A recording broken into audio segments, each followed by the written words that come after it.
السلام علیکم۔ بسم اللہ الرحمن الرحیم۔ حضرت رابعہ بصریہ رحمۃ اللہ علیہ کا بیشتر وقت نماز پڑھنے میں گزرتا تھا۔ ایک مرتبہ کوئی پریشان حال آدمی دعا کروانے کے لیے حاضر ہوا۔ دیکھا تو ظہر کی نماز پڑھنے میں مشغول تھیں۔ جب فارغ ہوئیں تو نوافل کی نیت باندھ لی۔ اسی طرح عصر کی نماز کا وقت ہو گیا۔ عصر کی نماز پڑھ کر تسبیح پڑھنے میں مشغول ہو گئیں، حتیٰ کہ مغرب ہو گئی۔ نماز مغرب ادا کرنے کے بعد اوابین کی نیت باندھ لی۔ اسی حال میں عشاء کی اذان ہو گئی۔ نماز عشاء کے بعد نفل کی نیت کر لی، رکوع اور سجدہ میں مشغول رہیں، حتیٰ کہ فجر کی نماز کا وقت ہو گیا تو مناجات میں مشغول ہو گئیں۔ بالآخر فجر کی نماز ادا کی تو تلاوت قرآن پاک میں مصروف ہو گئیں۔ فراغت پر اشراق کے نوافل ادا کیے تو بیٹھے بیٹھے تھوڑی دیر اونگ آ گئی۔ جب بیدار ہوئیں تو رو رو کر دعا مانگنے لگیں، اے اللہ، میں ایسی آنکھ سے تیری پناہ چاہتی ہوں جو نیند سے بھرتی ہی نہیں ہے۔ حضرت رابعہ بصریہ رحمۃ اللہ علیہ بہت کم گفتگو کیا کرتی تھیں۔ اکثر اوقات کوئی گفتگو کرنی ہوتی تو آیات قرآنی کا سہارا لے کر اپنا مطلب بیان کرتی۔ لوگوں نے پوچھا کہ آپ ایسا کیوں کرتی ہیں؟ جواب میں فرمایا، انسان جو کچھ بولتا ہے فرشتے اسے لکھتے رہتے ہیں۔ میں کوشش کرتی ہوں کہ قرآن مجید کی آیات کے سوا کچھ نہ بولوں۔ یہ احتیاط اس لیے ہے کہ کہیں میرے منہ سے غلط لفظ نہ نکل جائے اور فرشتے اسے تحریر کر لیں، پھر مجھے محبوب حقیقی کے سامنے شرمندہ ہونا پڑے۔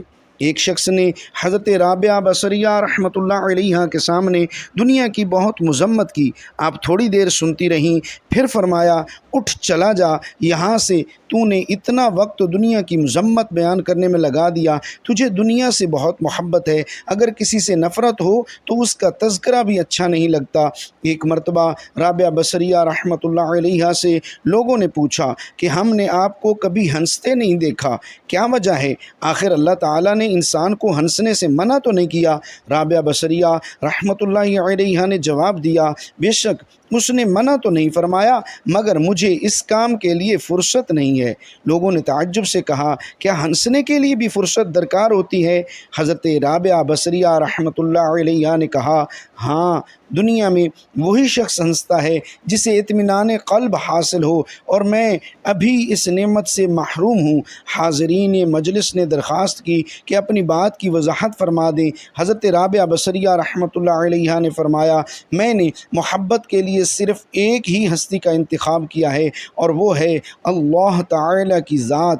میں اس خوف سے روتی رہتی ہوں کہ کہیں میری زندگی بھر کی محنت اکارت نہ ہو جائے اور مرتے وقت مجھ سے یہ نہ کہہ دیا جائے کہ تو ہمارے لائق نہیں ہے۔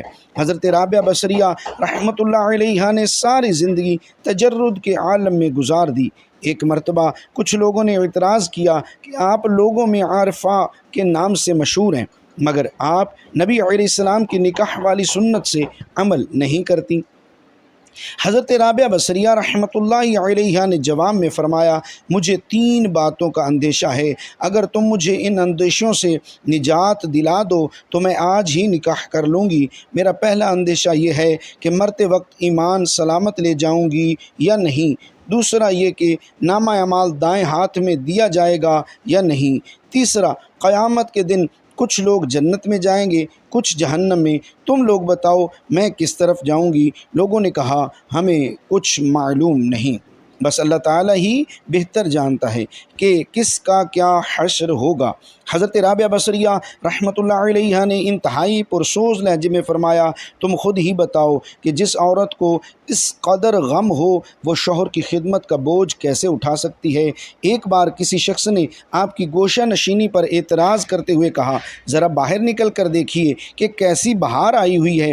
حضرت رابعہ بصریہ رحمۃ اللہ تعالی علیہ نے بے ساختہ جواب دیا، میرا کام صانع کو دیکھنا ہے، اس کی صنعت کو نہیں۔ ایک مرتبہ حضرت رابعہ بصریہ رحمۃ اللہ علیہ نے رات دن متواتر پانی سے روزہ رکھا اور پانی سے ہی افطار کیا۔ گھر میں کھانے کے لیے روٹی کا ایک لقمہ بھی نہیں تھا۔ جب افطار کا وقت قریب ہوا تو آپ پر بھوک کا غلبہ ہوا۔ نفس نے آپ سے فریاد کی، رابعہ آخر تو کب تک مجھے بھوکا رکھے گی؟ ابھی آپ کے دل میں یہ خیال ہی گزرا تھا کہ کسی شخص نے دروازے پر دستک دی، آپ باہر تشریف لائیں تو ایک نیاز مند کھانا لیے کھڑا تھا۔ حضرت رابعہ بصریہ رحمۃ اللہ علیہ نے کھانا قبول فرما لیا اور نفس سے مخاطب ہو کر کہا، اللہ تعالیٰ نے کھانے کا انتظام کر دیا ہے، ابھی تیری خواہش پوری ہو جائے گی۔ یہ کہہ کر آپ نے کھانا رکھ دیا اور چراغ جلانے کے لیے اندر چلی گئی۔ واپس آئیں تو دیکھا ایک بلی نے کھانے کے برتن الٹ دیے ہیں اور زمین پر گرا ہوا کھانا کھا رہی ہے۔ شادی کو صرف چند ہی مہینے گزرے تھے کہ وہ مجھے ہمیشہ کے لیے چھوڑ کر چلے گئے۔ آج 6 سال گزر چکے ہیں، میں انہی کی یادوں کا سہارا بنا کر زندگی گزار رہی ہوں۔ پرانی یادوں کا ایک طوفان تھا جو حضرت آمنہ کے دل میں برپا تھا۔ اونٹنی سفر کی طرف بڑھتی جا رہی تھی۔ 10 دنوں کا سفر کر کے حضرت آمنہ مدینہ پہنچی۔ گھر پہنچتے ہی حضرت آمنہ نے جیسے ہی اپنی امی کو 6 سال کے بعد دیکھا تو شوہر کا وہ غم جو ابھی دل میں تھا ابھر کر چہرے پر آ گیا، اور پھر حضرت آمنہ اپنی امی سے لپٹ کر زور زور سے رونے لگی۔ حضرت آمنہ کے آنسو ہی آج سارے گھر والوں کو ان کی درد بھری داستان سنا رہے تھے کہ اس 25 سال کی نوجوان لڑکی آمنہ نے زبان سے ایک لفظ بھی نہ بولا۔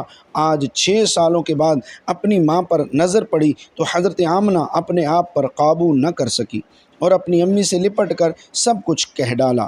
حضرت آمنہ کی امی اپنی بیٹی کو دلاسا دے رہی تھی اور کہہ رہی تھی کہ بیٹی پریشان نہ ہو، اللہ تجھے اس کا بہتر بدلہ عطا فرمائے گا۔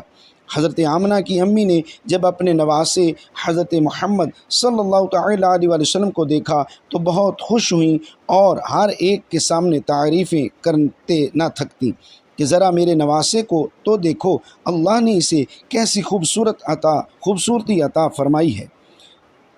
2 دنوں کے بعد حضرت آمنہ اپنے شوہر عبداللہ کی قبر پر پہنچی۔ قبر کے پاس بیٹھ کر بہت دیر تک روتی رہیں اور دل ہی دل اپنے شوہر سے کچھ کہہ رہی تھی۔ شاید وہ یہ کہہ رہی ہوں گی کہ اے عبداللہ، تم مجھے اتنی جلدی چھوڑ کر کیوں چلے گئے؟ میں نے تو تمہارے ساتھ ساری زندگی گزارنے کے سپنے دیکھے تھے، لیکن تم نے تو مجھے زندگی کے سفر میں اکیلا ہی چھوڑ دیا۔ مجھے تمہارے بغیر بالکل بھی اچھا نہیں لگتا ہے۔ اے عبداللہ، کاش تم زندہ ہوتے تو آج اپنی اس آمنہ کا غم دیکھتے۔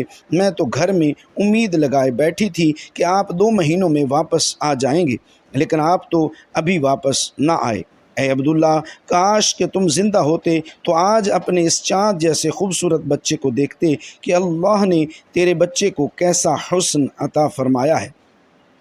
اے عبداللہ، کاش کہ تم زندہ ہوتے تو اپنے اس یتیم بچے کو اپنے کندھوں پر بٹھا کر بازاروں میں گھماتے، اس کے لیے اچھے اچھے کھلونے لاتے، اسے اپنے ہاتھوں سے کھانا کھلاتے، لیکن اے عبداللہ، آج یہ تمہارا چاند سا خوبصورت بچہ یتیم ہو گیا ہے، اس کے سر پر سے باپ کا سایہ اٹھ چکا ہے۔ تیرا یہ پیارا بچہ ایک زبان سے تو کچھ نہیں بولتا، لیکن اس کے دل میں بھی محلے کے دوسرے بچوں کو دیکھ کر یہ خیال ضرور آتا ہوگا کہ اے کاش میرے ابا زندہ ہوتے تو وہ بھی مجھے اچھے اچھے کھلونے لا کر دیتے، مجھے بازاروں میں گھماتے اور مجھے پیارے پیارے کپڑے پہناتے۔ حضرت آمنہ اپنے شوہر کی قبر کے پاس بیٹھی روئی جا رہی تھی اور پھر شام ہوتے ہوتے اپنی باندی ام ایمن کے ساتھ گھر واپس آ گئی۔ حضرت آمنہ نے 1 مہینہ اپنے میکے مدینہ میں گزارا اور پھر ایک دن اپنی ماں سے کہا کہ اماں جان، اب میں گھر واپس جانا چاہتی ہوں، آپ مجھے اجازت دیں۔ ماں سے اجازت لے کر حضرت آمنہ مکہ کی طرف چل پڑی۔ اونٹنی پر سب سے آگے ہمارے حضور صلی اللہ تعالیٰ علیہ وسلم بیٹھے ہوئے تھے، پھر حضرت آمنہ اور سب سے پیچھے ام ایمن، یہ 3 لوگوں کا قافلہ مکہ کی طرف روانہ ہوا۔ ہمارے حضور صلی اللہ تعالیٰ علیہ وسلم کے سارے ماموں اور خالائیں ان تینوں کو مدینہ کے باہر تک الوداع کہنے آئے اور پھر یہ 3 لوگوں کا قافلہ مکہ کی طرف روانہ ہو گیا۔ 3 دنوں کے سفر کے بعد یہ قافلہ عرب کی سب سے ویران جگہ سے گزر رہا تھا۔ اس جگہ کا نام ابواء ہے۔ ہر طرف سناٹا ہی سناٹا تھا، گھنی جھاڑیاں، کالے سیاہ پہاڑ۔ شام کا وقت تھا اور اس ریگستانی ویران علاقے سے ان 3 لوگوں کا قافلہ مکہ کی طرف چلتا جا رہا تھا۔ حضرت آمنہ جب سے اپنے شوہر کی قبر سے واپس آئی تھیں تو ان کے دل پر بہت گہرا صدمہ لگا تھا۔ وہ بڑی خاموش رہتی تھی۔ راستے بھر وہ اندر ہی اندر آنسوؤں کے گھونٹ پی رہی تھی، لیکن اپنے اس معصوم بچے کے سامنے کچھ بھی ظاہر نہیں کر رہی تھی کہ کہیں میرے بچے کو کوئی تکلیف نہ ہو۔ ابوا کے مقام پر پہنچ کر اچانک حضرت آمنہ کے سینے میں درد اٹھا۔ انہوں نے حضرت ام ایمن کو فوراً بتایا کہ مجھے سینے میں درد ہو رہا ہے۔ حضرت ام ایمن نے حضرت آمنہ سے کہا کہ آپ پریشان نہ ہوں، میں اونٹنی کو کسی اونچی جگہ پر روکتی ہوں۔ اور پھر حضرت ام ایمن اونٹنی کو ایک اونچے ٹیلے پر لے کر پہنچی۔ اس جگہ پر پتھر کا ایک تخت سا بنا ہوا تھا۔ انہوں نے حضرت آمنہ کو اونٹنی سے اتار کر اس پتھر پر بٹھا دیا۔ حضرت آمنہ کے بار بار سینے میں عجیب سا درد اٹھ رہا تھا۔ شاید انہیں اپنے شوہر کا غم بہت زیادہ ہو گیا تھا، اس لیے انہیں دل کا دورہ آ رہا تھا۔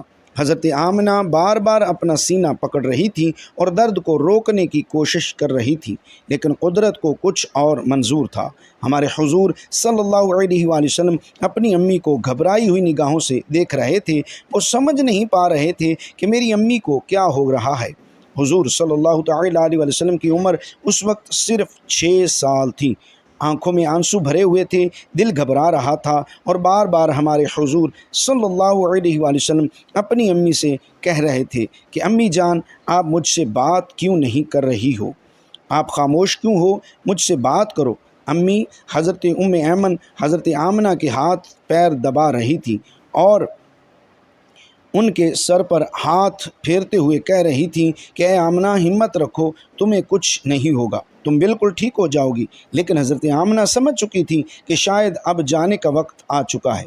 حضرت آمنہ درد کی وجہ سے بار بار اپنی آنکھیں بند کرتی اور کھولتی۔ حضرت آمنہ آنکھیں کھول کر اپنے اس 6 سال کے بچے کو دیکھتی اور دل ہی دل میں سوچتی کہ اب میرے اس یتیم بچے کا کیا ہوگا؟ میرے بچے نے اپنے باپ کا سایہ تو دیکھا ہی نہیں، اور اب میں بھی اسے چھوڑ کر جا رہی ہوں۔ نہ بہن ہے، نہ بھائی ہے، میرا بچہ اب کس کے سہارے جیے گا؟ حضرت آمنہ درد کی وجہ سے بار اپنی آنکھیں بند کر لیتی، لیکن ہمارے حضور صلی اللہ تعالیٰ علیہ وسلم اپنی امی کو بلاتے، ہلاتے اور روتے ہوئے پوچھتے کہ امی جان، آپ کو کیا ہو رہا ہے؟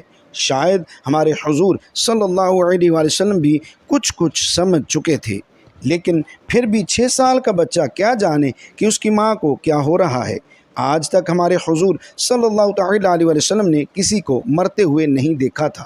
آخر حضرت آمنہ نے موت سے کچھ سیکنڈ پہلے سارا زور لگا کر اپنی آنکھیں کھولی اور اپنے 6 سال کے بچے کے سر پر ہاتھ رکھتے ہوئے کہا کہ بیٹا، پریشان نہ ہونا، اب میں جا رہی ہوں، لیکن ساری دنیا کو ایک ایسا بچہ دے کر جا رہی ہوں جو ساری کائنات کو روشن کرے گا۔ اتنا کہہ کر حضرت آمنہ رضی اللہ تعالیٰ عنہا نے حضور صلی اللہ تعالیٰ علیہ وسلم کا سر اپنے سینے پر رکھ لیا اور اپنی آنکھیں بند کر لیں۔ حضور صلی اللہ تعالیٰ علیہ وسلم نے محسوس کیا کہ میری امی کی کوئی آواز نہیں آ رہی ہے، تو سر اٹھا کر دیکھا تو حضرت آمنہ کی وفات ہو چکی تھی۔ حضور صلی اللہ تعالیٰ علیہ وسلم اپنی امی کو ہلا رہے تھے اور کہہ رہے تھے کہ امی جان اٹھو، مجھ سے بات کرو، میں آپ کے بغیر کہیں نہیں جاؤں گا، میرا مکہ میں آپ کے سوا کون ہے؟ ہمارے حضور صلی اللہ تعالیٰ علیہ وسلم روتے ہوئے اپنی امی کو اٹھا رہے تھے، اور حضرت ام ایمن بار بار ہمارے حضور کو دلاسا دے رہی تھی اور کہہ رہی تھی کہ بیٹا، تمہاری امی اب سب کو چھوڑ کر جا چکی ہیں، وہ اب کبھی واپس نہیں آئیں گی۔ ہمارے حضور صلی اللہ تعالیٰ علیہ وسلم اپنی امی سے لپٹ کر رو رہے تھے اور ام ایمن سے کہہ رہے تھے کہ خالہ جان، میری امی اٹھ کیوں نہیں رہی ہیں؟ وہ مجھ سے بات کیوں نہیں کر رہی ہیں؟ میں اپنی امی کے ساتھ مکہ جاؤں گا، میرا ان کے علاوہ کون ہے؟ ناظرین، وہ کیا خوفناک منظر ہوگا کہ مکہ مدینہ کی آبادی سے بہت دور ایک سنسان علاقے میں 6 سال کا بچہ اپنی ماں سے لپٹ کر رو رہا ہے اور اپنی ماں کو مرتے ہوئے دیکھ رہا ہے۔ شاید اس دن آسمان کے فرشتے بھی رو رہے ہوں گے۔ اس وقت ہمارے حضور صلی اللہ تعالیٰ علیہ وسلم کے پاس صرف حضرت ام ایمن تھی، جو کہ گھر کی نوکرانی تھی۔ گھر کی نوکرانی سے کیا دلاسا مل سکتا ہے؟ اگر اللہ چاہتا تو حضرت آمنہ کو مدینہ میں وفات دے سکتا تھا، کم سے کم حضور صلی اللہ تعالیٰ علیہ وسلم کی خالہ، ماموں یا نانی ہمارے حضور صلی اللہ تعالیٰ علیہ وسلم کو گلے سے لگا کر کچھ دلاسا دے دیتے، اور اگر اللہ چاہتا تو حضرت آمنہ کو مکہ میں وفات دے سکتا تھا، کم سے کم ہمارے حضور صلی اللہ تعالیٰ علیہ وسلم کے چچا دادا ہی ہمارے حضور صلی اللہ علیہ وسلم کو گلے سے لگا کر دلاسا دے دیتے، اور مصیبت کے اس وقت میں ہمارے حضور صلی اللہ تعالیٰ علیہ وسلم کے لیے سہارا بنتے۔ لیکن اللہ تعالیٰ ساری دنیا کو دکھانا چاہتا تھا کہ اے لوگو دیکھ لو، یہ محمد صلی اللہ تعالیٰ علیہ وسلم وہ ہستی ہے کہ جس کی خاطر میں نے ساری کائنات کو بنایا ہے۔ اس بچے سے میں اتنی محبت کرتا ہوں کہ پورے قرآن میں نے اسے نام لے کر نہیں پکارا، ہمیشہ محبت سے پکارا ہے۔ اے لوگو، یہ محمد صلی اللہ تعالیٰ علیہ وسلم وہ بچہ ہے کہ جس کے اشارے پر آسمانوں میں تہلکہ مچ جاتا تھا، جس کے دعا کے ہاتھ اٹھتے ہی میں دنیا کا نظام بدل دیتا ہوں، جس کی انگلی کے اشارے پر میں چاند کے 2 ٹکڑے کر دیتا ہوں۔ اے لوگو، یہ میرا پیارا محمد صلی اللہ تعالیٰ علیہ وسلم وہ ہستی ہے کہ جسے میں نے سارے جہان کی خوبصورتی دی ہے۔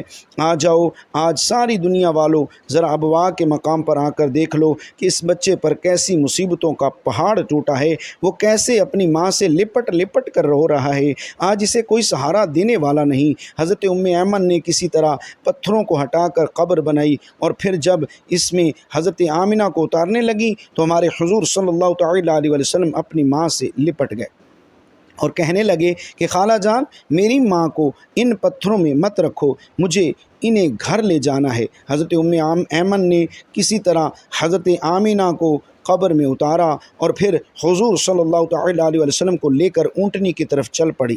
حضرت ایمن اونٹنی پر بیٹھنے لگی تو پیچھے مڑ کر دیکھا تو ہمارے حضور صلی اللہ تعالیٰ علیہ وسلم موجود نہیں تھے۔